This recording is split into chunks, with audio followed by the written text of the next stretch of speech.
First connection எனக்கு வந்து சந்தோஷ் தான் சொல்லணும். எனக்கு இன்னும் ஞாபகம் இருக்குது. அனியும் சந்தோஷும் வந்து பள்ளிக்கூடத்தில் ஒன்றா படிச்சுட்டு இருந்தாங்க. பார்க்காத அழுதுருவேடா. ஸோ எனக்கு சந்தோஷ்க்கு நான் எப்போவுமே சொன்னேன், சந்தோஷ் பார்த்த உடனே எனக்கு லவ் எட் ஃபர்ஸ்ட் சைட் வரும்ல, அதுதான் எனக்கு சந்தோஷ் பார்த்தோன்னே லவ் எட் ஃபர்ஸ்ட் சைட். நான் ஸ்கூலுக்கு போகிறேன், பள்ளிக்கூடத்துக்கு போனோடனே படிக்கட்டுலன்னு ஒருத்தன் ஓடி வந்தான். அவன் ஸ்கூல் ப்ரிஃபெக்ட் கேப்டனாக எனக்கு தெரியல. நல்ல அழகான முகம், நல்ல சிரிப்பு. அப்போ தாடியெல்லாம் கிடையாது, குழந்தை, பச்சை குழந்தை, குட்டி.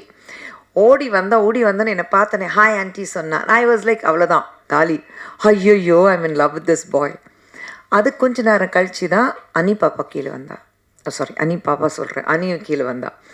அனி கீழே வந்தோன்னே நான் சொன்னேன், அனி ஒரு பையனை பார்த்தேன், ரொம்ப க்யூட்டாக இருக்கா, you please be friends with ஹிம்னா. யாருன்னு கேட்டா. யாருன்னா எனக்கு தெரியல. கீழே வந்தா, அழகான சிரிப்பு. அப்போ கேட்டா, இப்படி களி ஹேர் இருக்குது, நிறைய முடி வச்சுருக்கானா. ஆமாம். உங்களை பார்த்தோன்னா இன்னும் இங்கேருந்து இது வரைக்கும் சிரிச்சானா. ஆமாம், அவனே தான். யார் கூட வேணாலும் நான் ஃப்ரெண்ட்ஸாக இருப்பேன், அவன் எனக்கு எதிரி, அவங்க கூட ஃப்ரெண்ட்ஸாகவே இருக்க மாட்டேன் சொன்னான். இப்படி தான் எல்லா நல்ல விஷயங்கள் ஒரு சண்டையில் ஆரம்பிக்கும் சொல்லுவாங்கல்ல, அப்படி ஆரம்பித்த ஃப்ரெண்ட்ஷிப் தான் சந்தோஷ் அண்ட் அனந்திதா. இன்றைக்கி என்னடா, 2 பேரும் வந்து காலையிலேருந்து சாயந்தரம் வரைக்கும் எப்போ ஃபோன் பண்ணாலும் அவன் நம்பர் பிஸியாக இருக்கும், இல்லைனா இவன் நம்பர் பிஸியாக இருக்கும். 2 பேரும் ஒருத்தர் என்ன தான் பேசுகிறாங்கன்னு தெரியல, ஆனால் பேசிகிட்டே இருப்பாங்க.